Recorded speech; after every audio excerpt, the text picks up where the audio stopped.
And one of the reasons I want to start with a very quick context setting to show you what the demographics look like as we think about the national context for English language learners. So our first slide here actually just shows you the number of English language learners that are concentrated in various states. And of course, if you look at the bright red, the dark red, it's probably not a surprise to any of you. Very quickly, this particular slide shows the density, and it's kind of the percentage of English language learners where they're concentrated.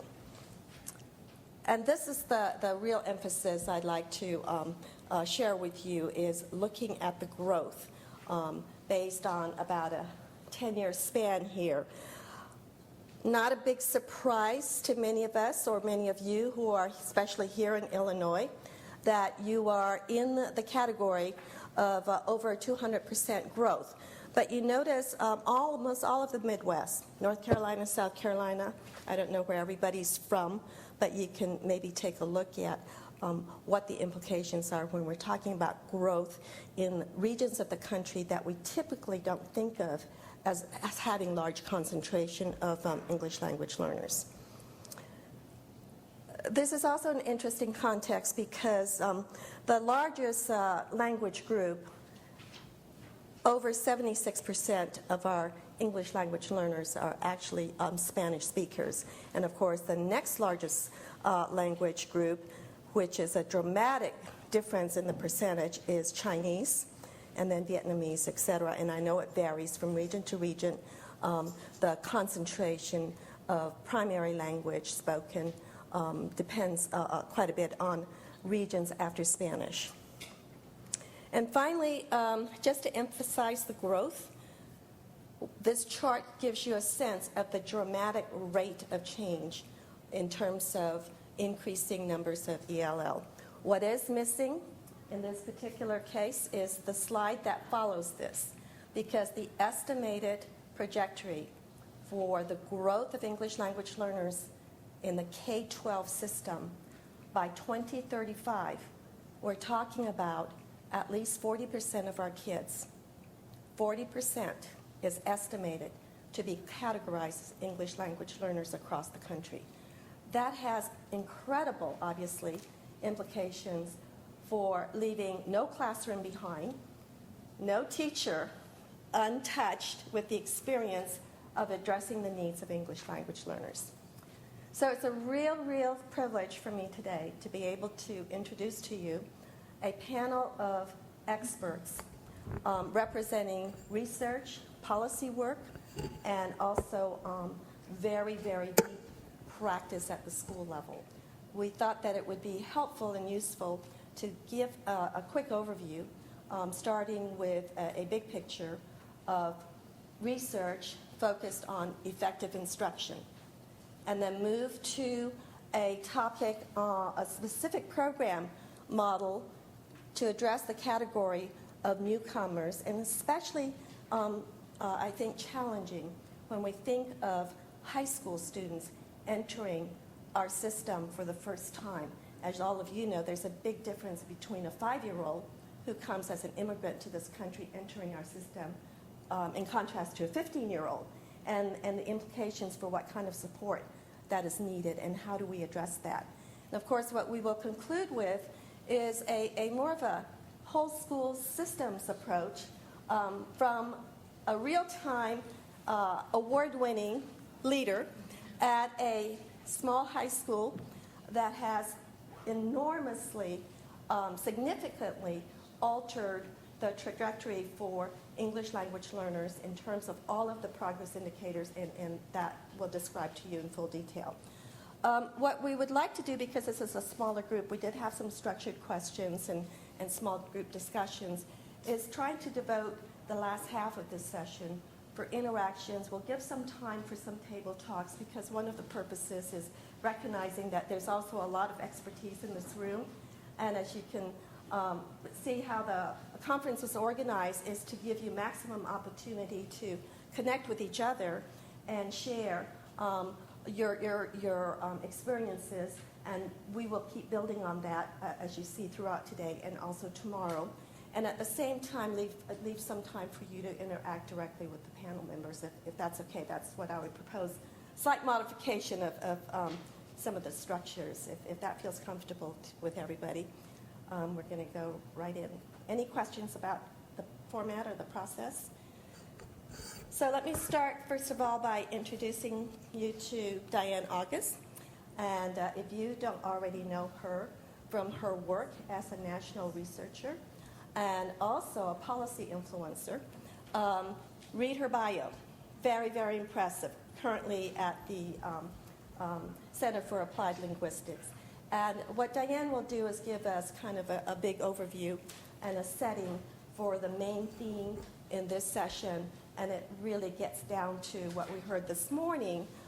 Ultimately, we can talk about structure, we can talk about curriculum, we can talk about standards, but if we don't talk about and address effective instruction, then all the rest of the conditions is not going to matter as much. And let me introduce Eliana. She is our room monitor, right?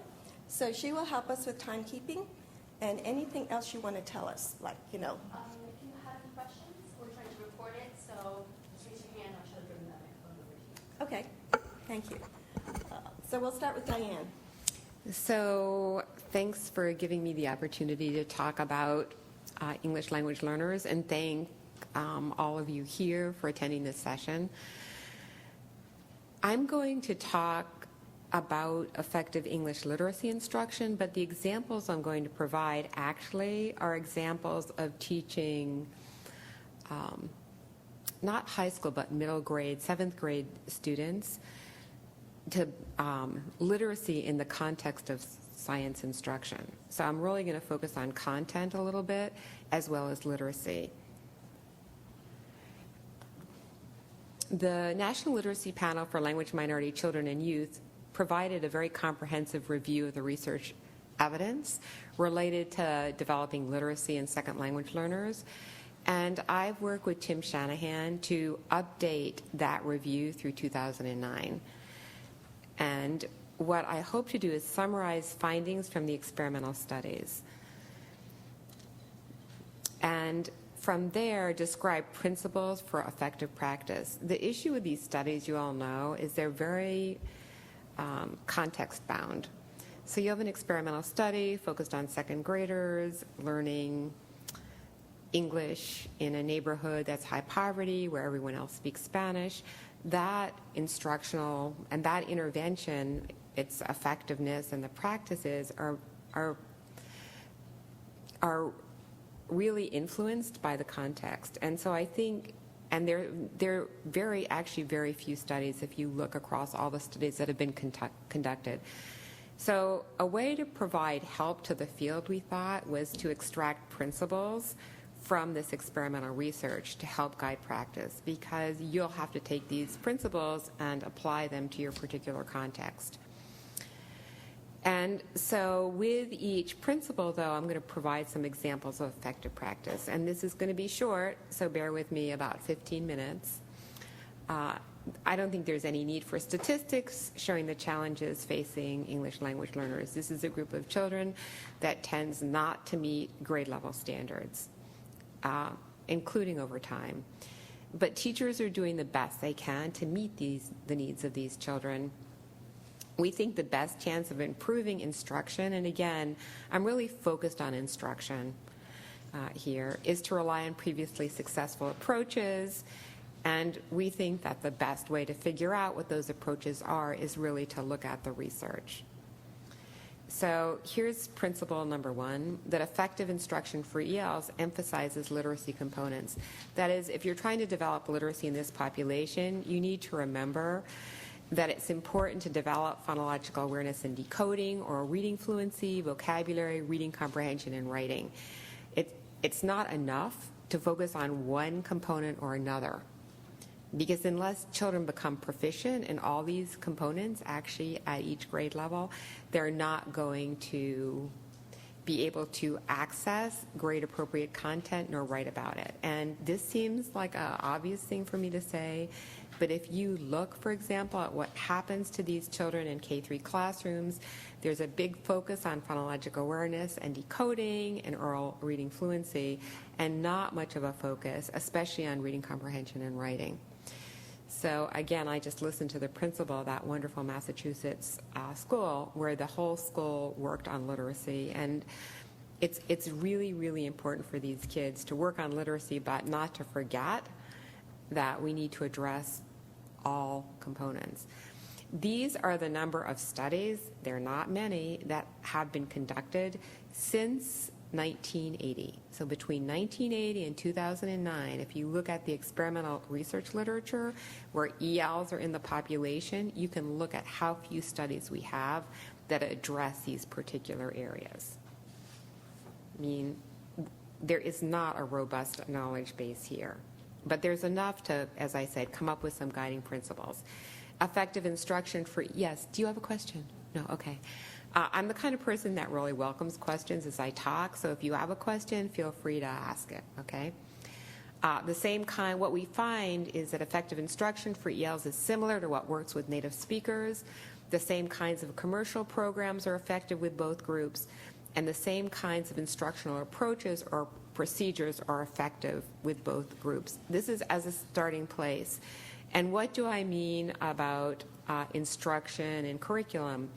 So you see, again, the benefits of explicit instruction in the components. These children just don't acquire these skills on their own. In terms of decoding instruction, what the studies show that most of the decoding instruction was delivered in small groups. And again, this becomes a challenge, right? When you have one teacher in a classroom with lots of different children, and children of differing levels of English proficiency and differing levels of literacy ability. So while the studies indicated decoding instruction delivered in small groups was effective, the challenge for teachers is figuring out how to differentiate within a classroom. And we can talk about that later if you have questions. I'll be glad to talk to you about that. Vocabulary instruction that teaches, again, that's very comprehensive, teaches individual words, word learning strategies, provides rich and varied language experiences, and develops word consciousness. Comprehension instruction that engages students in making meaning. Again, a lot of what I see in schools is a real focus on teaching children strategies without commensurate efforts to give kids access to the content that they're reading. And this is a huge problem, because unless they build up their background knowledge and their knowledge base, they're not going to be able to understand what they read, regardless of the number of strategies you teach them. So more of a focus on really figuring out to help kids understand grade-appropriate text. Writing instruction that provides modeling, practice, teacher feedback, and editing, and then some of these studies are listed on the What Works Clearinghouse if you want more information about them.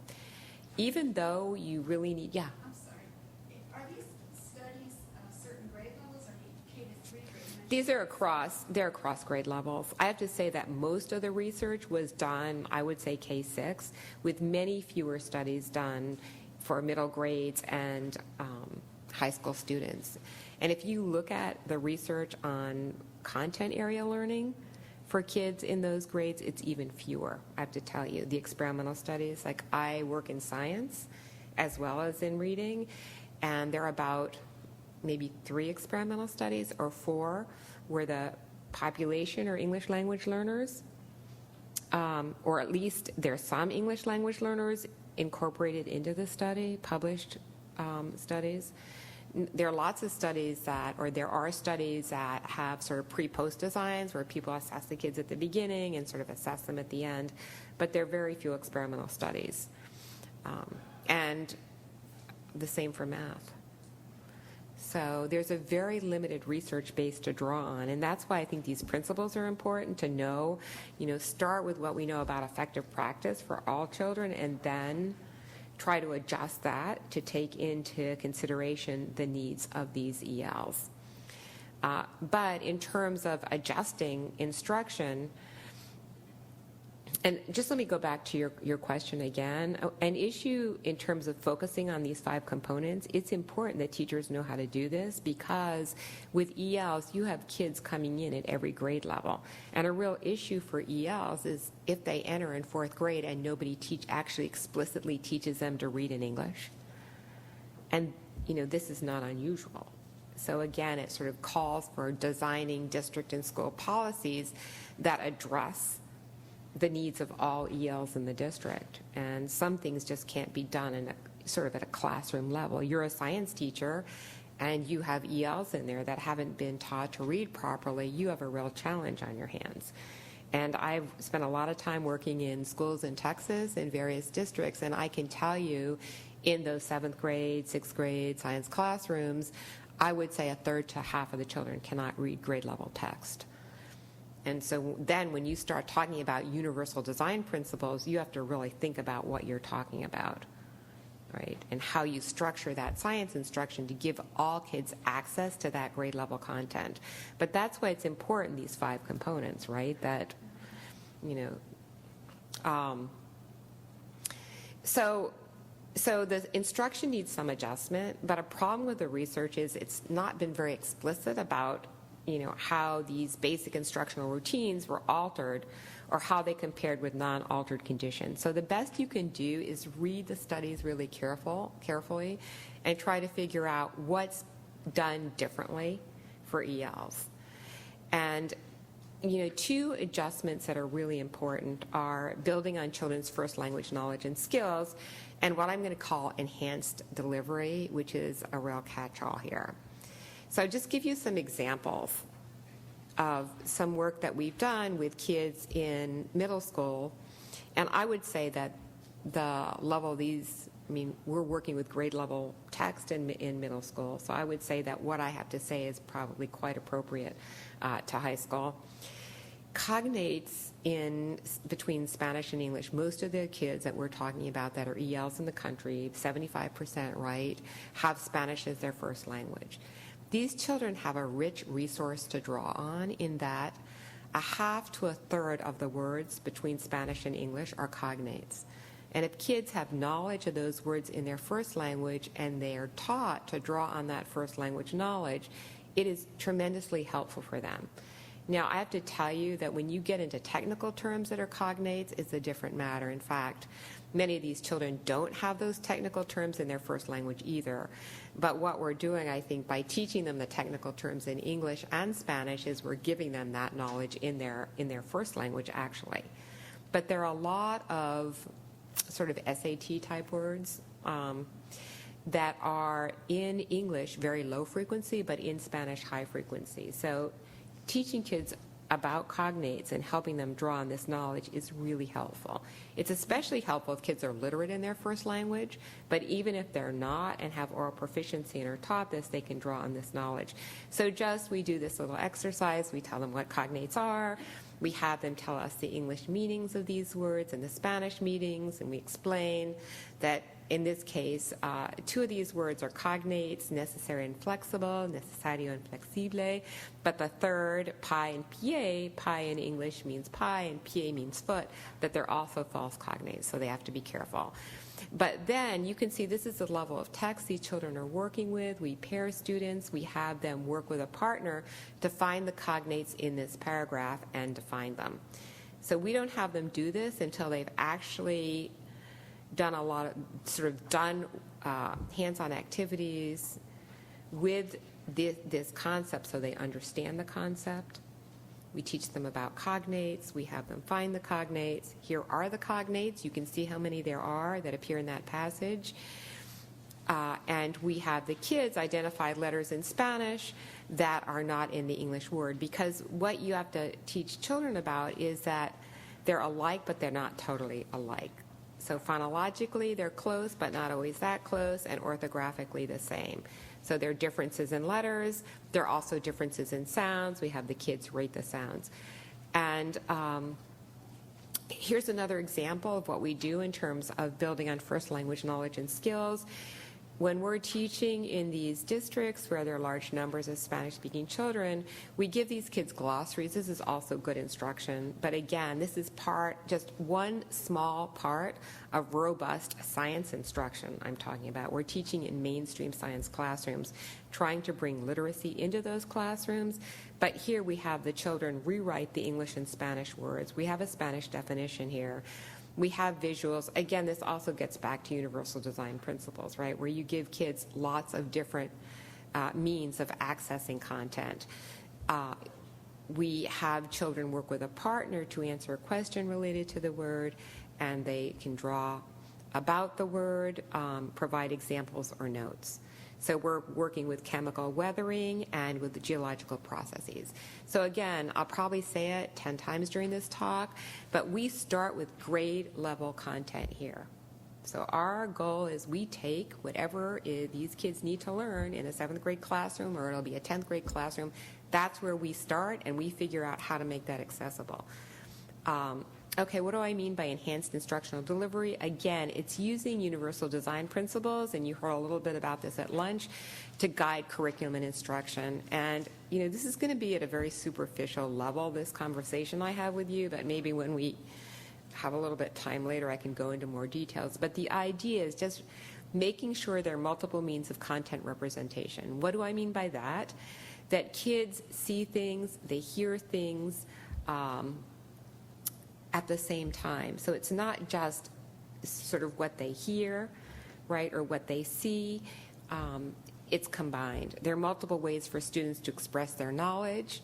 So sometimes it may be for certain kids that are limited proficient is responding in their first language. You can have kids, you give kids different ways of expressing their knowledge.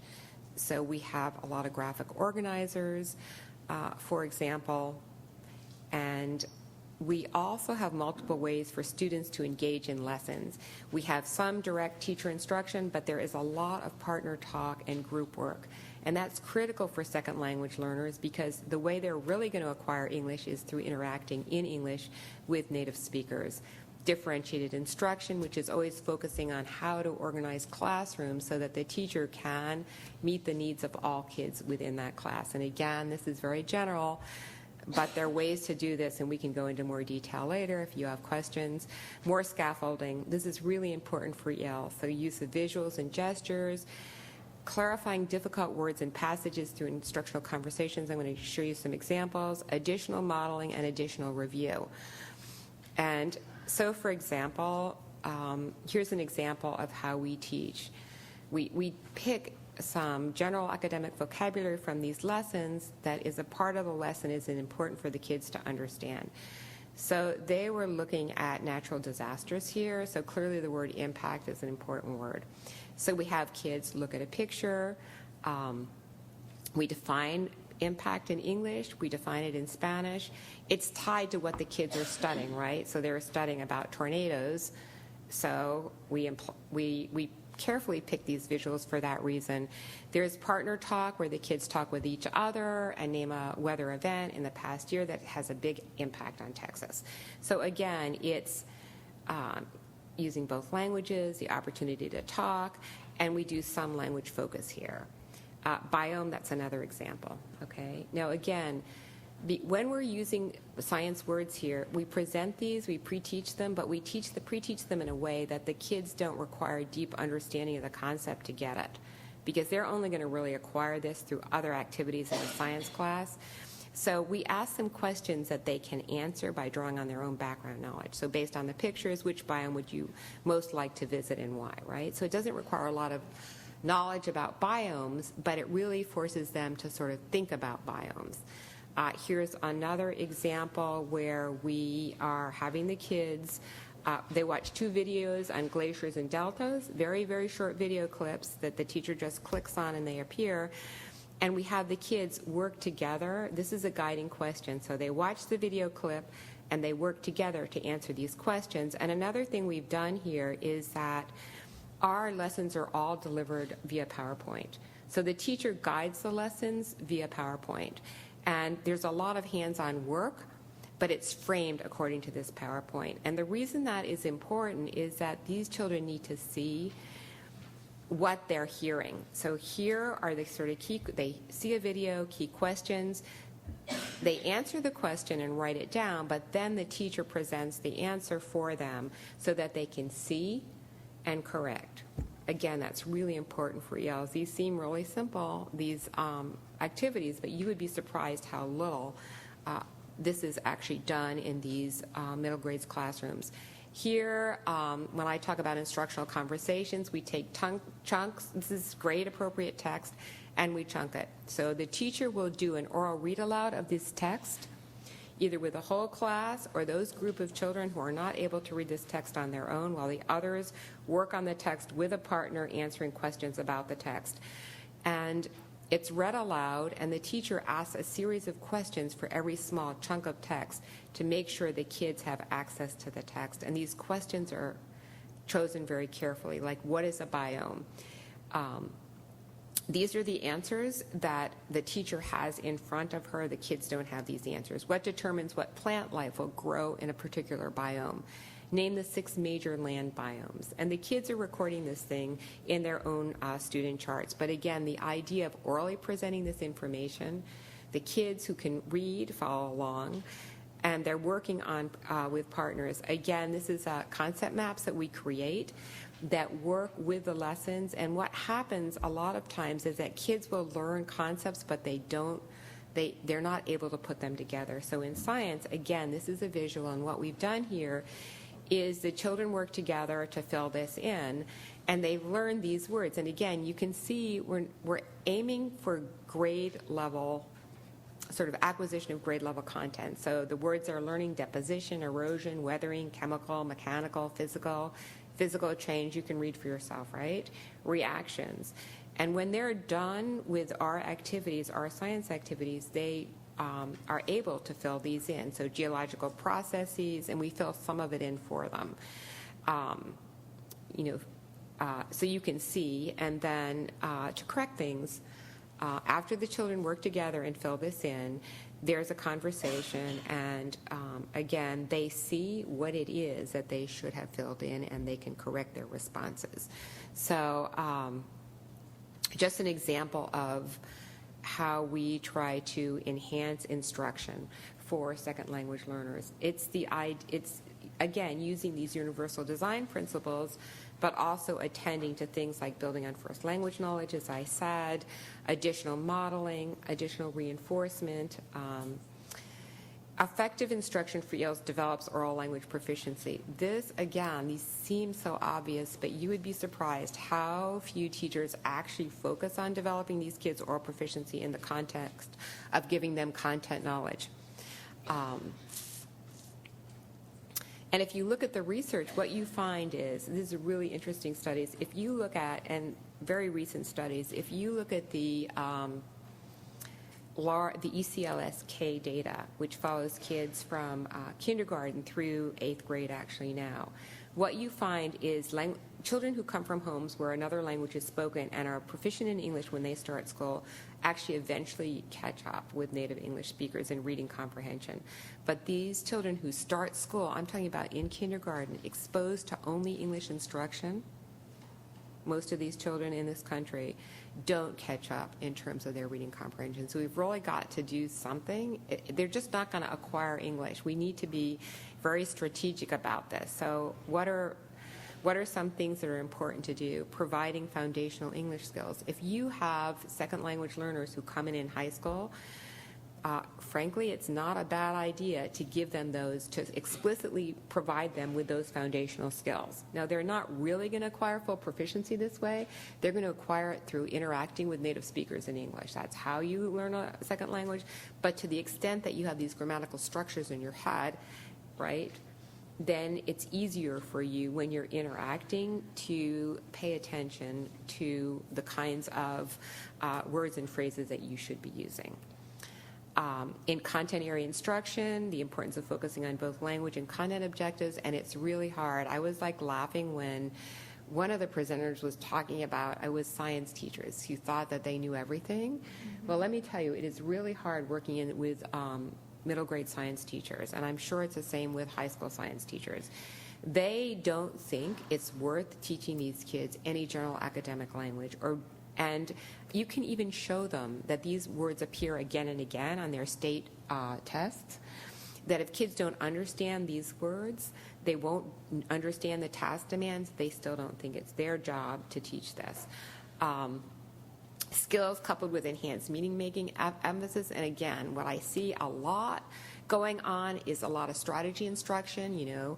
Let's summarize this text, let's find the main details, let's make inferences, but students learn this independent of actually trying to understand the content that they're reading, and this is a real issue. You've got to give kids access to the content.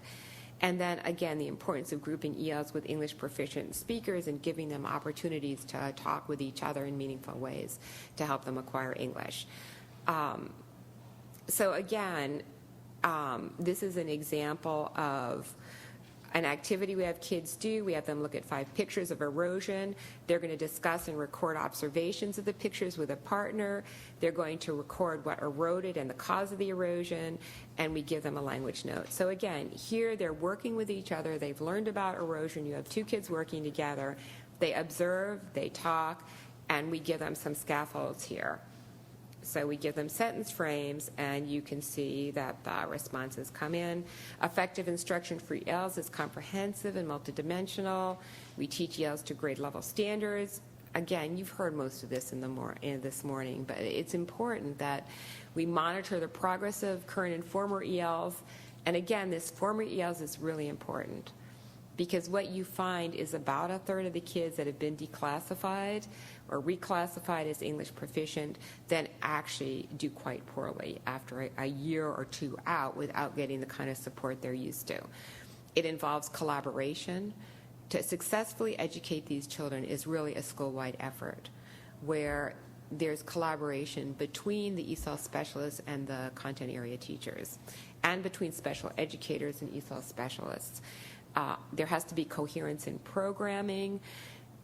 Especially with high school children, it's very important to make sure that they're on some trajectory to accrue the high school credit they need to graduate. This is a huge issue for these children, where they're placed in classrooms where they don't get credit for the coursework, and then they don't accrue the credits that they need, and that there's parent development, parent involvement, even with children in high school. And you heard the principal talk about the school in Little Village in Chicago, where that kind of community involvement was critical. Teachers well prepared to meet the needs of ELs. Again, most content area teachers have had no training in how to work with second language learners, and this is a huge problem because most ELs, especially at the high school level, spend most of their time with these content area teachers. And the idea of being respectful of home language and culture.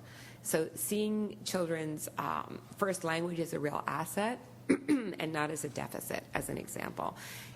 If you look at the studies on effective literacy instruction, what you find is that children instructed in their first language and in English actually do better in English literacy than children instructed only in English. So again, that's not always possible, but it's important to keep in mind that this first language is an asset. And that's it. Thank you very much. Well, thank you to Diane, and I'm sure there's a lot of follow-up questions and comments that we'd be interested in hearing from the group, but we're going to move right through our presentation and then devote the rest of the time for your thoughts. Maybe while we're making this transition, one of the questions that we actually have for you and would love to hear from you is, as you're listening to what Diane has emphasized, I hope you heard her repeat several times and several times again. Not only was she talking about effective instruction and the importance of English proficiency development and academic language, but the other piece of it was access to content.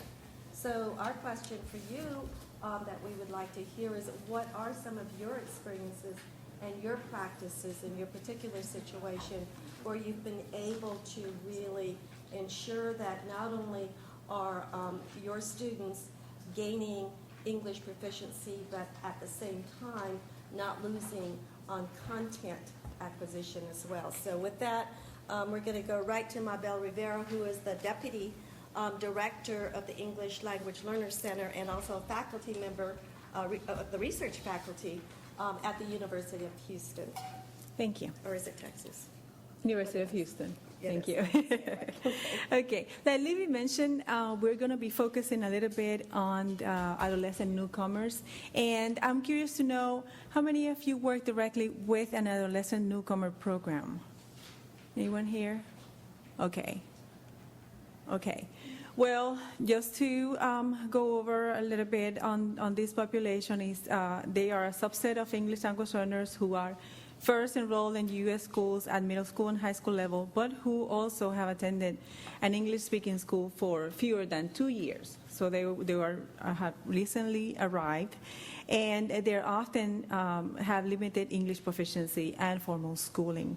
So as we're all aware, we're very concerned about adolescents, English language learners, and very concerned about, who are newcomers and who have to, of course, be acquiring the English language and becoming proficient, as well as learn the content. Okay, this is a very diverse group because they have arrived at different times, age of arrival in the U.S. schools. The amount and degree of formal schooling is very diverse. So the teachers will have children in the classrooms who had been, in formal school and going through all the routines of assessment and instruction, whether others have interrupted schooling or who have not received formal instruction. Okay, and of course the level of literacy in their native language will also vary. So these children face some extreme learning challenges of acquiring the English language proficiency as they simultaneously are also acquiring the content. And of course, we are aware, as it is with the English language learners population, that they have different levels of proficiency in their own language, and then they also may or may not have had contact with English before, so some of them will need just the label of the content, where the others have never been exposed to that content. There are other potential challenges with this population. Again, like we have mentioned, with the literacy within their native language, and of course also attached to the assessment that is available within their native language. Okay, their expectations for adolescent literacy achievement are, of course, that the children are proficient in reading comprehension, writing, and oral discourse, and also to have mastery of discourse of the text. And that is a big challenge for this population. And we are aware of also the precursors that are necessary for our children to acquire achievement and demonstrate achievement, which is the learning to read, of course, and also the reading to learn. So with that, I wanted to introduce you to the work that we have learned at the Center on Instruction, and that it was summarized in one of our practical guidelines that is available from the www.centeroninstruction.org website. If you go to the English Language Learners section, you will see a variety of documents, and one of them were very well received series of practical guidelines, and one of them is devoted to English to adolescent newcomers. So the first recommendation that we were able to draw from the research was that all middle school and secondary school classrooms must address the language and literacy skills adolescent newcomers need for content area learning, like Diane had mentioned in her talk. And how do we do that? Well, we need to identify potential sources of comprehension difficulties and target instruction to those areas, and we do that through providing explicit instruction. One of the models that has been very successful with adolescent newcomers and English language learners in the entire population is the SIOP model. How many of you are familiar with the SIOP model? I recommend that you look for some information, because it is very well recommended. It has very successful evidence. The second recommendation we were able to draw from the research is that all adolescent newcomers need instruction in academic language. Why? Because academic language is the language of text, is the language that they hear in the classroom. It's what they will need to master in order to move on and be college ready. So we need to teach academic language explicitly.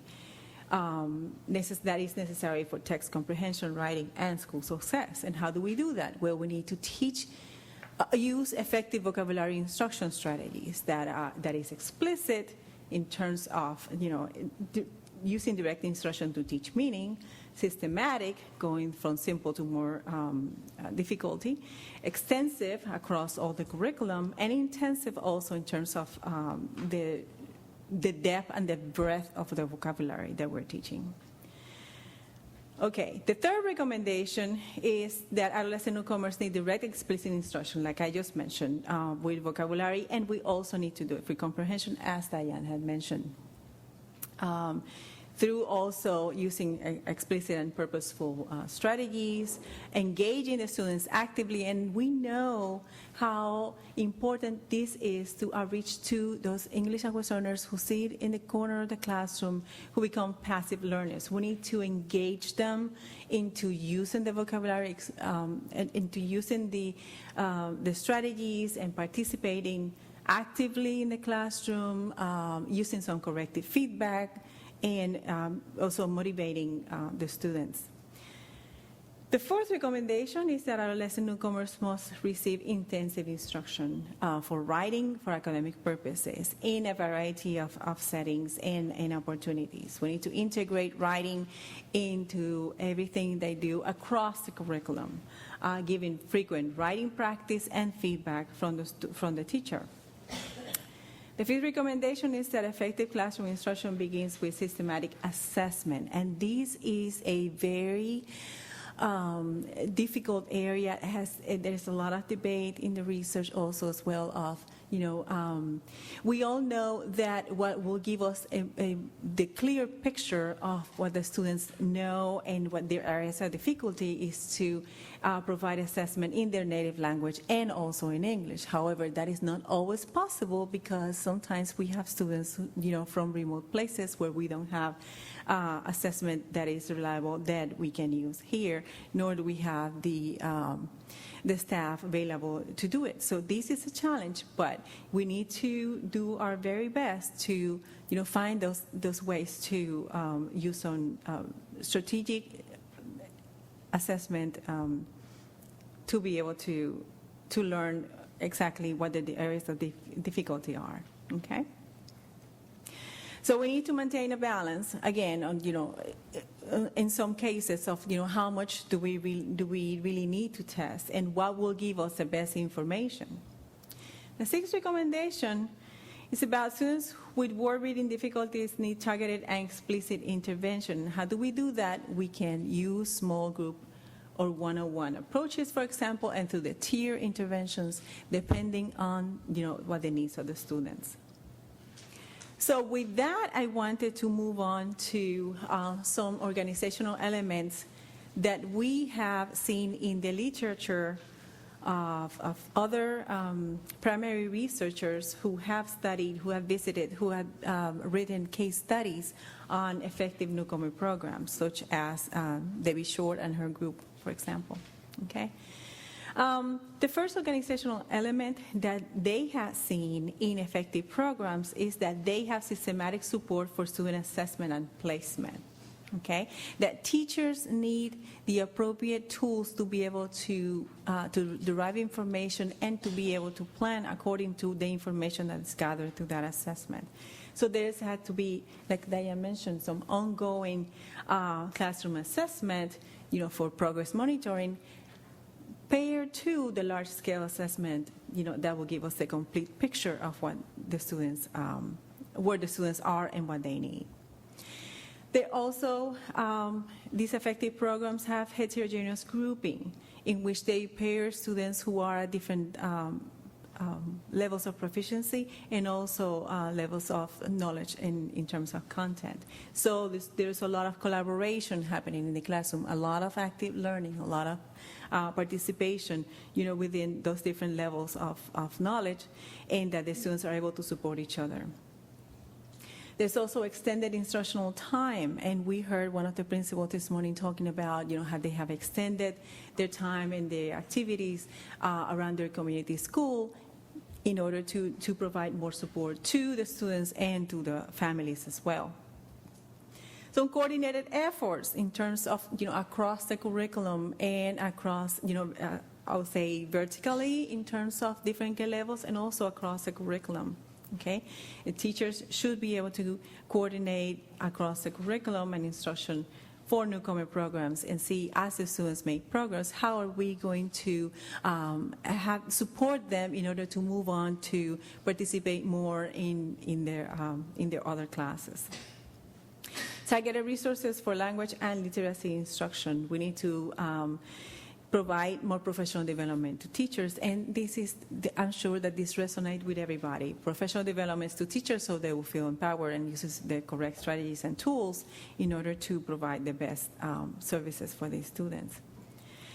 I wanted to highlight to you that, like I said, this comes from the resource, the practical guidelines from the Center on Instruction that is available online. We have also created a professional development module that goes along with this book that you are welcome to use in your schools as you present, as you plan some PD meetings with your teachers. And also, you have handouts from the Center for Applied Linguistics.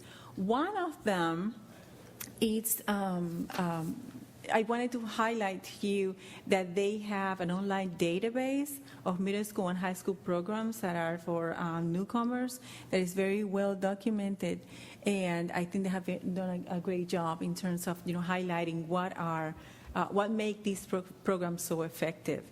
And there's also a list of newcomer assessments for placement, progress, and achievement. Okay. I also gave you a handout on Deborah Short's and Beverly Boyson's from the Center for Applied Linguistics as well, establishing an effective newcomer program and all the elements that have been found successful with them. Okay, so with that, I wanted to leave you with my contact information. And please don't hesitate to stop me. I will be here all day through tomorrow as well, and I'll be glad to talk about any more resources or to contact us through the Center on Instruction. Okay, thank you. Thank you, Mabel. Okay. As we think about some of the recommendations that Mabel has summarized for us, we're wondering if some of you could also share what you are doing. What kind of programmatic approaches, what kind of support are you providing for newcomers to your schools? Now, if you don't happen to have to be a newcomer access point, perhaps we could also think about the kinds of program approaches that you are finding effective with your English language students who have been in the system for a while. Last but not least, we have, as I mentioned earlier, really an award-winning school leader who has gone through a major transformation, turnaround, whatever term you want to use. I think she can probably identify different components of taking a very low-performing school to now high-performing. But in particular, what we've been very, very impressed with is what is happening with English language learners. And so I would suggest that you're going to be hearing from the school principal of a School for International Business, Diaz-Booz, who is really reflecting and representing what Diane talked about was a school-wide effort, building coherence and really thinking very intentionally about how do we address English language learners as a whole school responsibility, not just individual classrooms or programs. Thank you, Libby. Hello, my name is Diaz-Booz, and I am the principal at the School of International Business at Kearny High Complex. That's a long title, I know that. And essentially, to give you a little bit of an idea of what my school is like, we are located in probably what would be the exact middle part of San Diego. So if you're familiar with San Diego, it would be where it'd be considered central. And essentially, it's a high school that underwent a huge transformation about 7 years ago. We are a complex, which means there are 4 autonomous high schools located on one existing campus. Like I said, 7 years ago, we were Kearny High School, and the high school had been there for 70 years. So it was a landmark in the community. But to give you an idea of what was going on, I started there about 10 years ago in what would be equivalent to a vice principal position. And I left after my first week there with a splitting headache, shedding a tear or two, thinking, how the heck are we going to fix this? It was so bad. Kids out of class, madness, teachers showing movies, all the things that you see. It's like Fast Times at Ridgemont High type thing. And what really, really impacted me the most was the treatment of students with very special needs, including English learner population. So essentially you had, and it was very blatant, the documented teacher teaching ESL sections in a corner of the school, and you can imagine the type of behaviors that we were called to deal with in that classroom. And that was pretty well kind of known that that was going on, and not much instruction was going on in those classrooms. A lot of terrible instruction going on in all the classrooms, but especially for English learners and students with special needs. So here we are 7 years later. At the complex, there are 4 schools, each about 500 students. 76% free and reduced lunch, so most of the students are on free and reduced lunch. A very large Latino population. Significant other groups as well. We have a very large English learner population. We're very, very close to Mexico, literally 20 minutes on the freeway and you're in Tijuana. So a lot of kids immigrating to the U.S. from Mexico. And of those students, we have 37% that are classified English learners and an additional 27% that were English learners but have since been reclassified. So that's, about 60% of the students that either are English learners or were English learners, which is pretty typical in San Diego. Some schools actually have a lot larger numbers, up until 90% English learner populations, because of our proximity, obviously, to Mexico. And specifically in my school, when we redesigned, we were very, very strategic about making sure we were adamant that we wanted all of the ESL students coming to the School of International Business, because we did not want to recreate what we had seen years prior. So most of my English learners test at the intermediate or below level on the CELT, which is what we use to assess their English level. And many of them have lived in the country 2 years or less. So they come to us, I'm sure with what you're dealing with, 15, sometimes even 16 and older, not speaking a word of English or very, very limited English. We also do have some English learners, though, that have been in the system since kindergarten and are still classified as English learners when they reach us at 9th grade. Just to show you a little bit of our results, we're very, very, very proud of what we've done in a short time frame, and this is just a snapshot. We take the high school exit exam in California. It's called the CASI. And we have a very, very high percentage of students that pass on the first time. These are 10th graders that take it, and that's our census. And as you can see, I've given some comparative data with regards to our district results for our English learners. So we pretty much have doubled the rate of passage rate for English, and just about double the passage rate in math. And one thing that we've really found is that most of our ELs are really phenomenal math students. They need that access to the language, and once they get that access to the language, they actually think our math is super easy. They laugh at us. This is easy. I did this way back when. Or they catch on really quickly because they really do understand the concept of mathematical process. It's just the language issue. And then as you can see, when we were Kearny High School, our highest API on a system in California that goes up to 1,000 points. When we were Kearny High, the last API was 630, and that is the best that Kearny had done after several years on tons of money of reform efforts. And This last year, our API was 838, and the state goal is 800. We broke 800 about 2 years ago. And boy, was that a celebration for us, because that was what we had strived for. That's what we wanted. So we're now considered a high-achieving school. And as you can see, again, the comparison with the district. And also, I put in, I ran a list of our similar schools in the district, and the highest API of a similar school with our same demographics is 744. And as you can see, their API for English learners is 100 points less than ours. So, like I said, we're very proud of our improvement over the years. It's been phenomenal, and I will share a little bit of those strategies with you so you can gain at least some practical knowledge as to how we are at this point. And I also welcome questions as we go. It's better for me that way. So strategies that we've used to support our ELLs, we are a small school, and we formed as a small school with the idea that we would create a personalized learning environment. When we were Kearny High School with 2,000 kids, I didn't know more than 30 kids, I'll be honest with you. And they were the 30 kids that were getting in trouble all the time. Now I know the first name of every single student in my school. And every teacher in my school knows every single student in our school. And that's the idea, that we know them as individuals with distinct needs.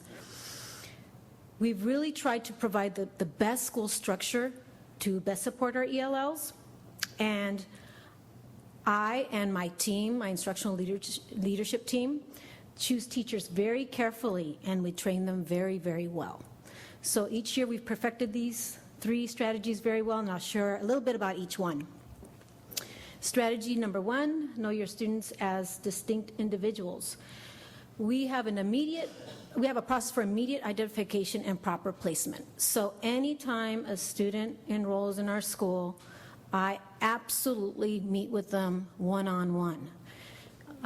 Myself, my English learner support personnel, and a counselor that is funded with English learner dollars. There's also very extensive monitoring of academic progress. One of the counselors that I have, who is funded partially by English learner dollars, his job is specifically to monitor progress and to check in regularly in terms of grades, assessments, after school supports.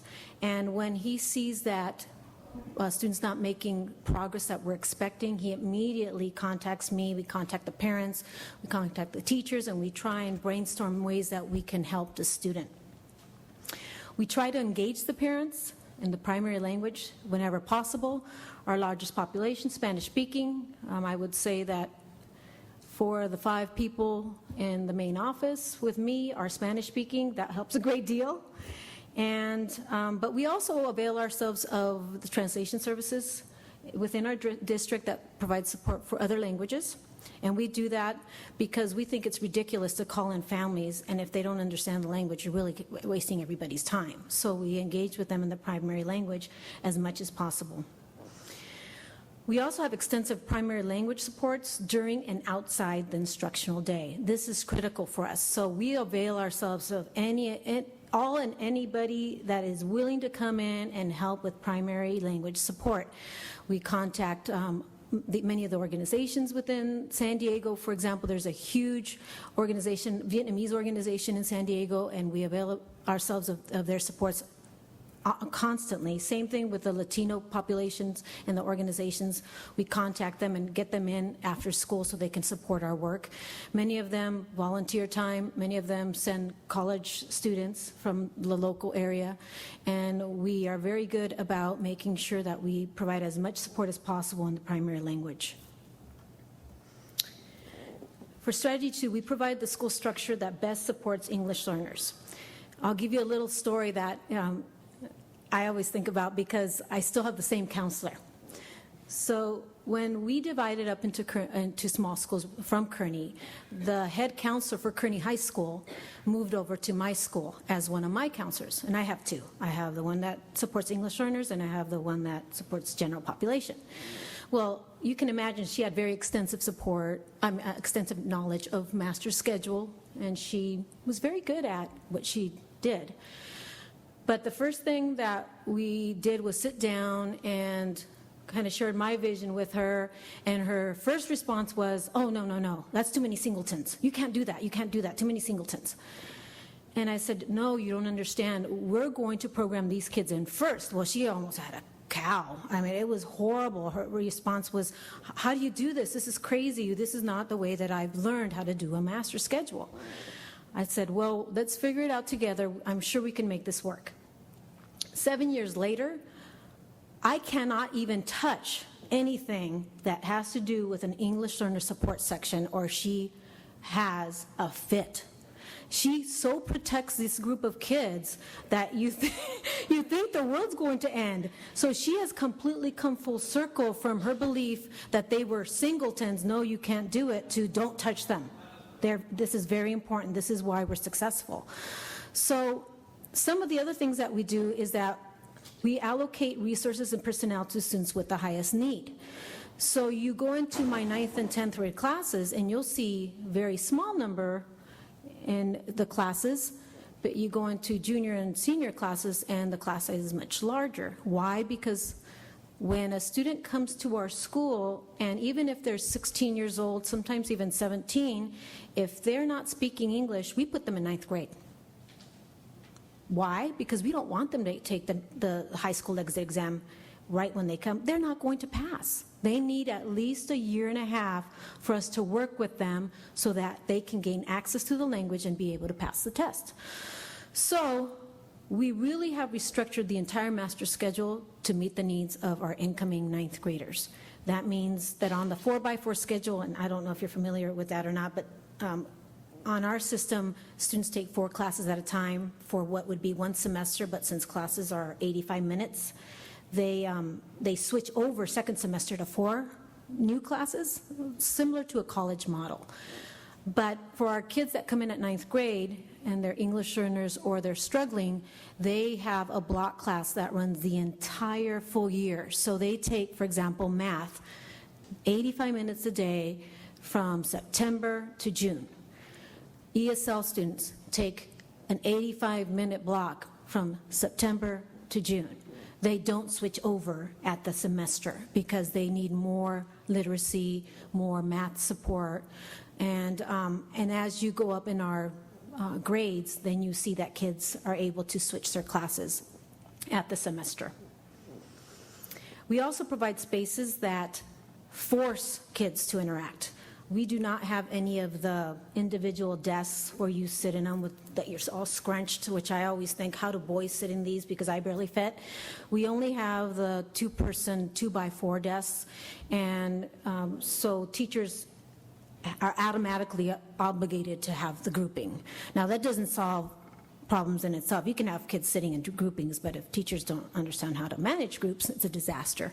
But we do force that structure, because one thing I noticed when I first came to Kearny High School back then was it was only those individual rows, and kids could just kind of sit there and hide, and English learner could go throughout the entire day and not say a single word. Nobody would know, never even have an idea that they didn't speak one word. So we do force that. We also are very careful about having that, because a lot of the teachers do Socratic seminar, they do pair share, they do a lot of the strategies that require you to work with somebody else. So that is something that has really helped us.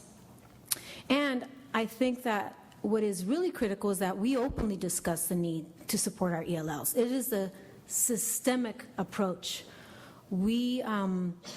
I think when we redesigned, our idea was that we were really going to change things. We were not going to continue doing the same things we've done for the last 10 years, because really they were not working. So essentially we came to the conclusion that we needed absolutely to do things differently. So we do, at every staff meeting, openly discuss our issues with our EL population. Challenges, successes. Last strategy is we choose teachers carefully and train them well.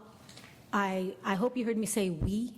I do have an instructional leadership team, and I don't have very many new teachers coming in my school.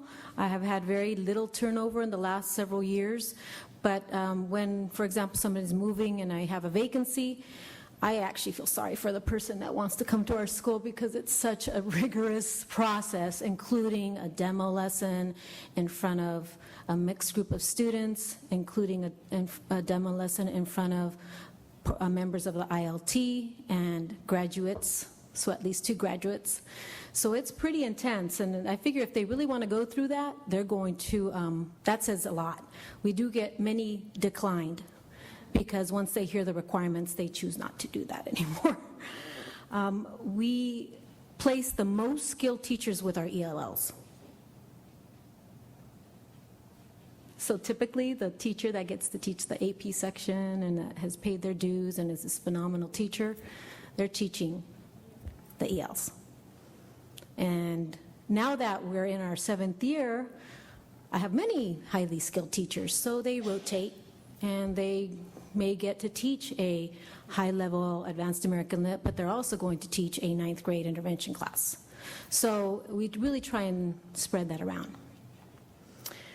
We continuously incorporate participation strategies, continuously. So every time a teacher is planning, they have to show me, they have to show each other that they are planning for that interaction piece. Like I said, just putting kids at a table together, that doesn't mean much. How do you get them to engage together? So we're very, very specific about how we do that. I touched on this a little bit. One of my teachers is here, but she went to another session. I think she's on EL Overkill. She's my English Learner Striving Readers coach. And we made it a point several years ago not to tell other teachers what we wanted them to do. We have to show them how to do it. So if I can't personally show them how, because my area is more math and science, she will go in and show them how. Or she will find somebody to show them how. Then she will do it with them to show them how. Then she will watch them do it so that she can give them feedback. So we don't just tell teachers what to do, we try and teach them how to do it. Really implement a curriculum that truly incorporates the literacy across the curriculum. We are using a curriculum we call SLIC, Strategies for Literacy Independence Across the Curriculum. And it is non-negotiable. So even our science teachers, even our history teachers, every teacher uses these strategies, and if they don't know how, there's somebody there that will teach them how. Now, again, we're in our 7th year, so now that my staff fully embraces this, nobody goes around saying, I don't know what to do, I only teach science, I only teach math. It is part of the expectation that all teachers teach students how to access grade level text. We also work very closely on obtaining and analyzing individual student data. We were joking the other day that the people in standards and accountability at the district must really hate us because we are constantly calling them and bugging them. Can we get this? Can you give us that? And all I have to say, hi, it's Anna from Kearny International Business, because we're always calling, finding ways that we can get more information on our students, and we really do use that information to help us make decisions. Very quickly to wrap up, we've had some extensive school challenges that I'm sure you are probably familiar with as well. We don't get much in terms of support from a district. You would think we would, being so close to Mexico. No. There is nobody at the district that can really help us. Our first couple years, I'd call it into the district, can I get somebody to come out and do a demo lesson in an ESL classroom? Sure, we'll get back to you. 4 weeks later, hi, can I get somebody to come out and do, oh, sure, let me take your name again, we'll make sure we get back to you. After about 3 times, I said, clearly no one's going to come out, because there wasn't any experience at the district office, even though it's called Office of Language Acquisition. I think they're more consumed with the compliance piece. And then we get a whopping $225 per student that is an English learner. That doesn't add up to very much. Our state is in a state budget crisis, like never seen in the state before. And truly, it is very difficult for us in terms of our district leadership. We've had 6 superintendents in 7 years if you add up our interim superintendents.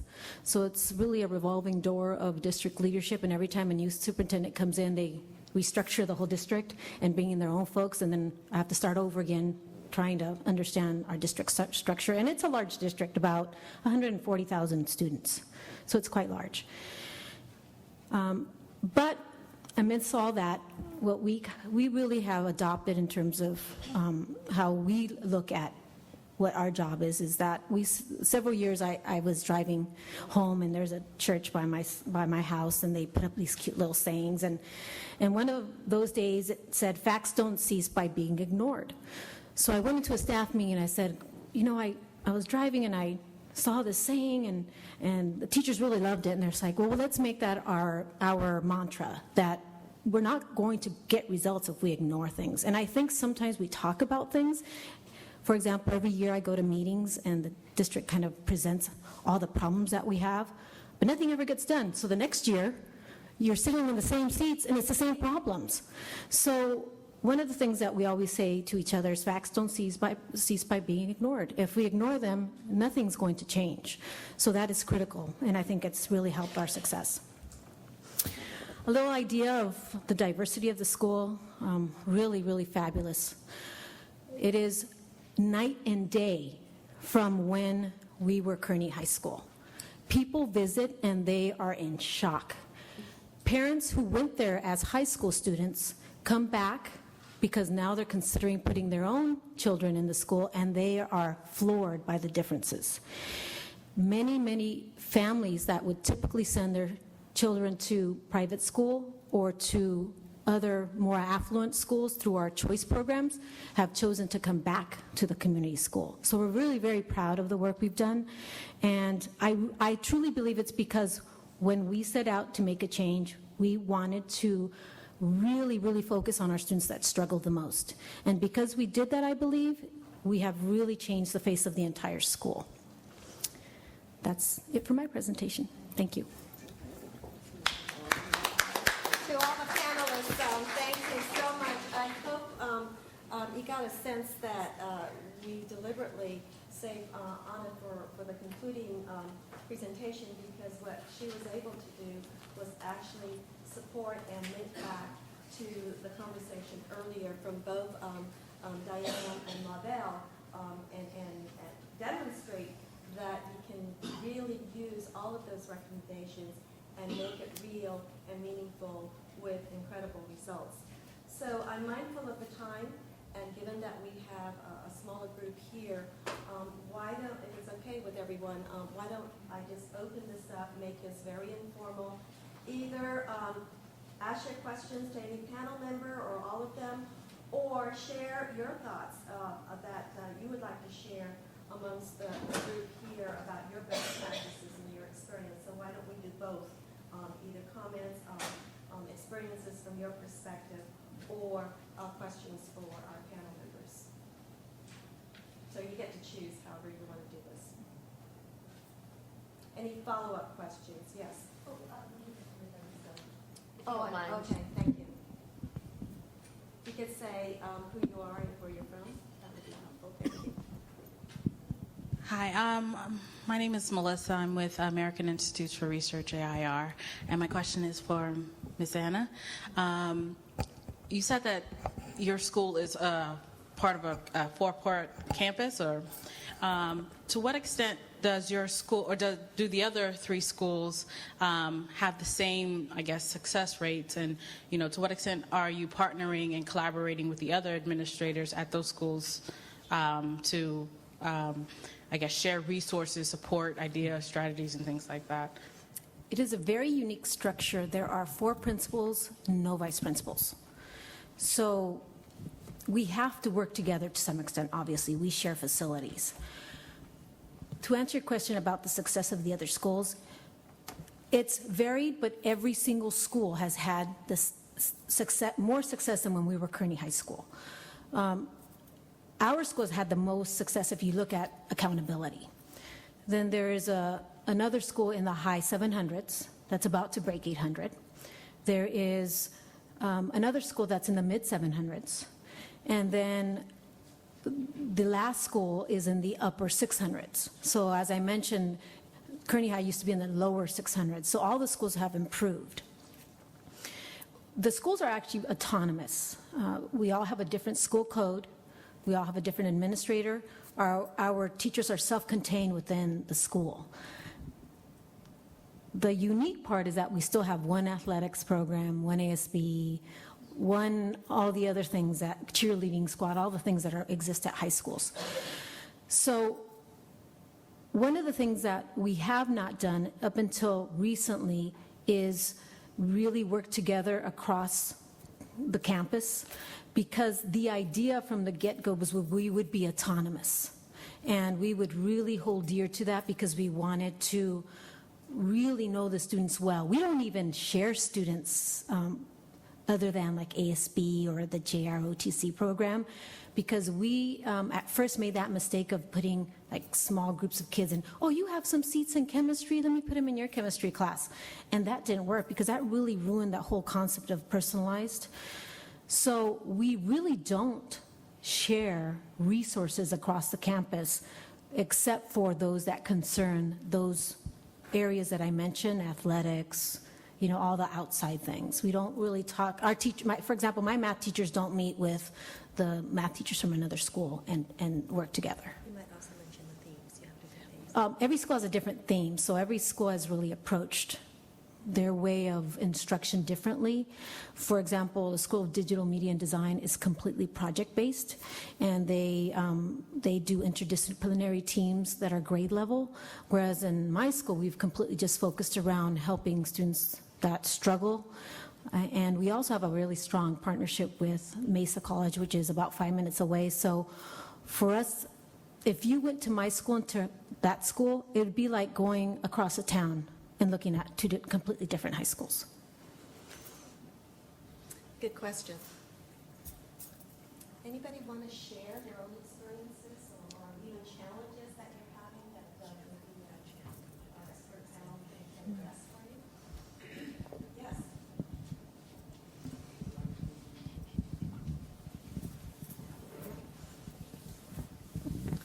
Hi, my name is Concepcion Molina, and that's a challenge right there, too.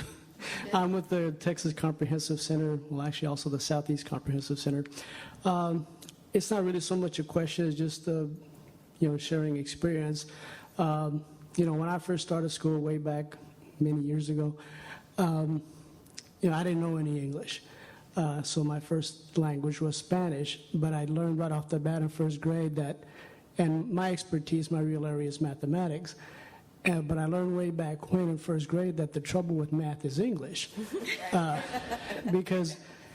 And to me it's not an ELL problem, it's what I call an ALL problem, because we know the teachers tend to teach how they were taught, but we forget that part of that how they teach includes the language.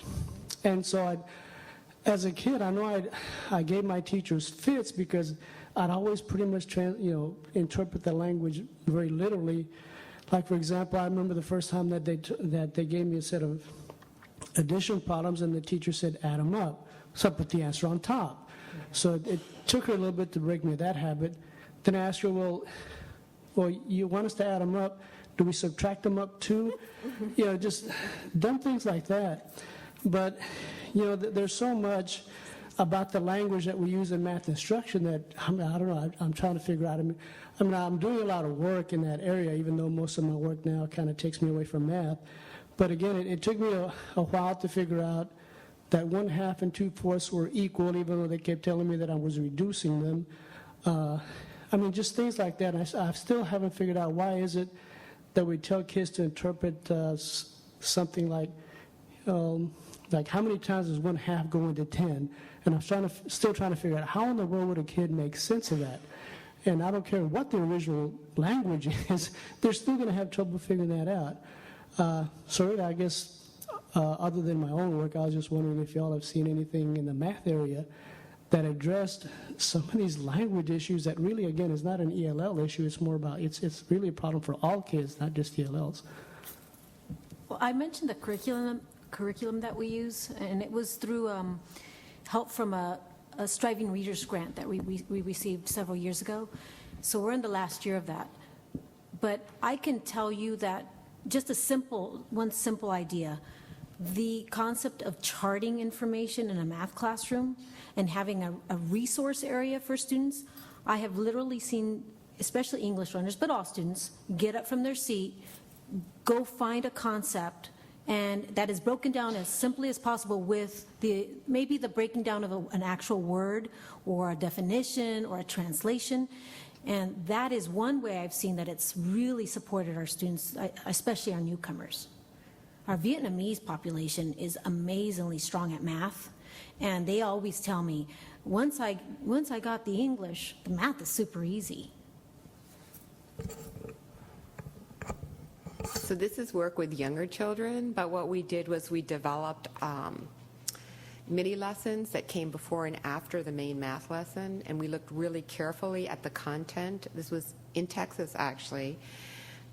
They had a structured curriculum. We were looking each day at what kids had to learn in math, and we picked terms that were central to understanding the math lesson. We were very strategic about that, and we pre-taught those terms with visuals. So we showed children both, a lot of those math terms have a general academic meaning, you probably know what I'm talking about, and a very math-specific meaning. And so we would teach children both meanings, because that would be one source of confusion, right? They might know one meaning and not the other. We would use visuals to teach them both the general academic meaning and the math meaning. We would do it both in English and Spanish, and we would give kids opportunities to interact with each other, again, drawing on their background knowledge around those words, so that before they went into the math lesson, they were comfortable with the language that they would need to actually do the math activity.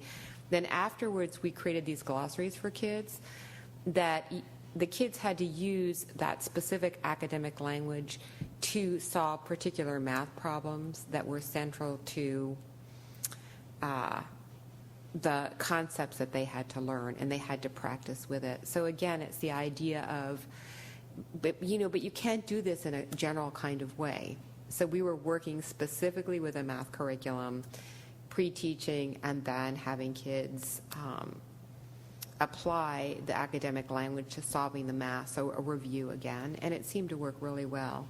I'm also going to add to what Diane just said, because I just recently started to do a survey of technology-based strategies and programs specifically to address English language learners. And exactly what you were just describing, Diane, I saw on an interactive math program where a student actually was facilitating for the group a very difficult concept with fractions.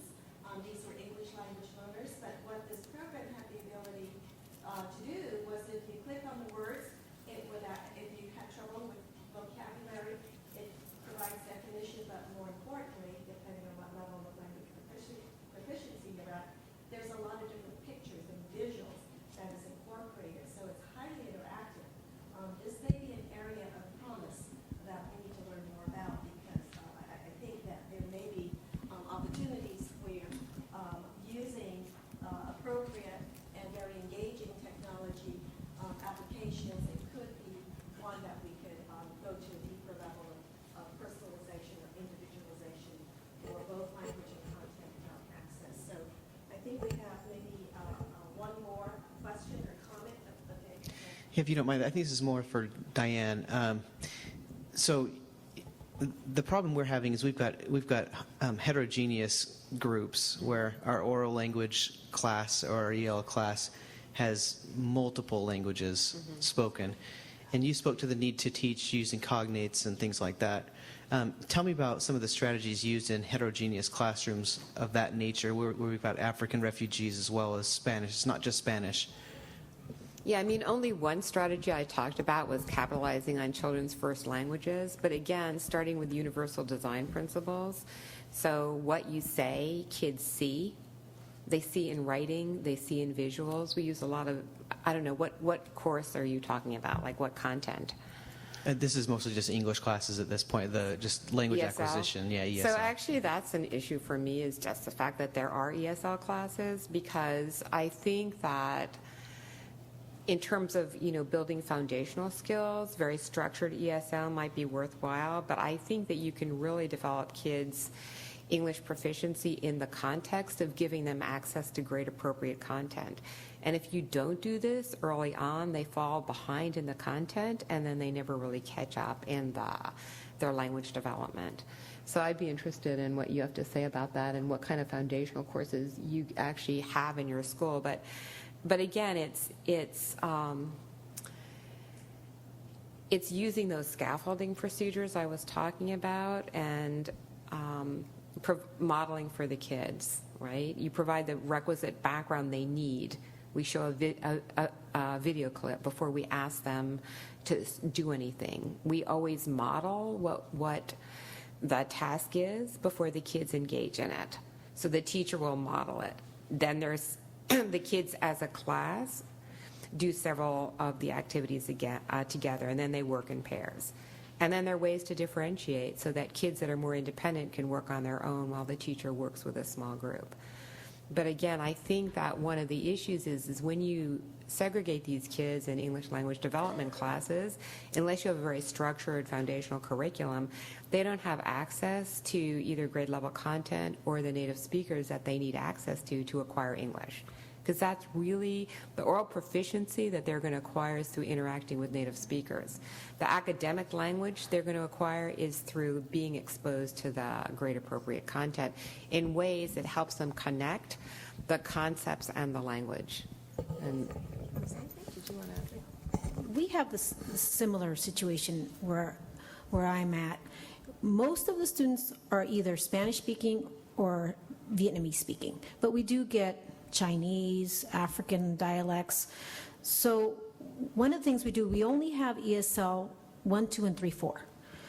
And once they reach that level, we push them into the regular classes because we want them to have that interaction with the English proficient students. We have the advantage in a small school that we literally, even in their electives, we run we call them the L rosters because it's the students that are English learners, and we run our regular roster, and we're very specific about what percentage of English learners we can put in a section because we want it to kind of try and match that 30-70 rule. And then the teachers are also very specific about where they seat these students so that they are interacting, but as soon as we possibly can, we push them into those classes. Also because in the state of California, ESL 1, 2, and 3, 4 do not count for University of California acceptance. So we want to get them out of that quickly, and we even run summer classes so that we can get them that English 9th grade credit that they have lost during their 9th grade year. I think that's a nice way of concluding this